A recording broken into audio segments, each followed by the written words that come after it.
Hey, hello there. Everett Johnston, author of Commercial Plumbing Maintenance. Today we're going to talk about that smaller nailer that you get at Harbor Freight. It runs like 20, 30 bucks. If you buy a compressor, if you buy something, you get it free. Depends on the coupons. They're always good. I mean, there's always coupons. But okay, I'm promoting my book. Read my book, my friends. A lot of plumbing went into this. It talks about all kinds of stuff. Commercial plumbing, Amazon.com. Amazon.com. Okay. Now, the compressor's back here. The book says you have to adjust it to 90 psi.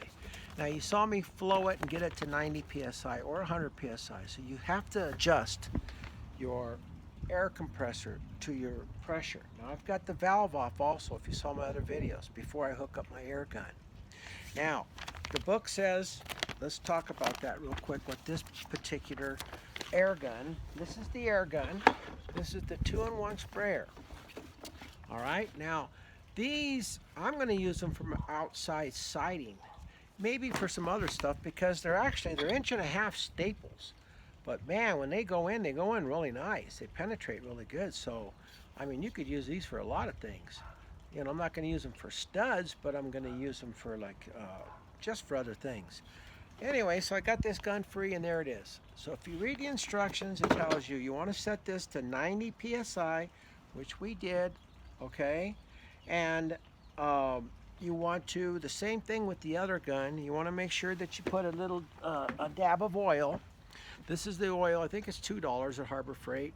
You just take a little bit of that. They say put it in the hose. Well, the easiest way for me to put in the hose is to just open this up a little bit, okay? And just take a drip. Oh, there you go, that's enough because I already did it before. You put it in there. Now, before I hook up the hose, I want to show you how to load the staples in here. Okay, so this goes back. You have to use the trigger. This goes back, and I already broke that in half. So you put the staples in this little slot. There's a little slot. Can you see the slot? Okay, so these staples go in this slot. They go in this little slot. You put them in here, and then you close this up.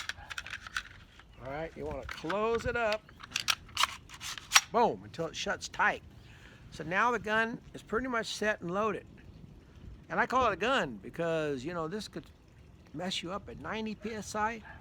I think you could, I don't want to say, I'll say fuck up a person bad, all right? Let's just say that. So let's hook it up now.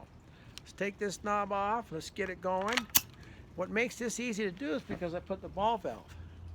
So now we can open the ball valve. We have our pressure, we have our air compressor on. We're ready now to do a nail. Now, my dog right now is over here by my 2x4s. Watch out, Wesley. There's my little doggy. He likes it. Okay, so watch out, boy. Watch out. We're going to see how I've got that. Can you see that in there? I'm pressing down on the nail. Whoa, you see that? Look how good that went, that staple. Hear that? Hardly any pressure on your hand. Man, see how easy that works? That's how easy that works. So if you're doing upholstery, if you're doing...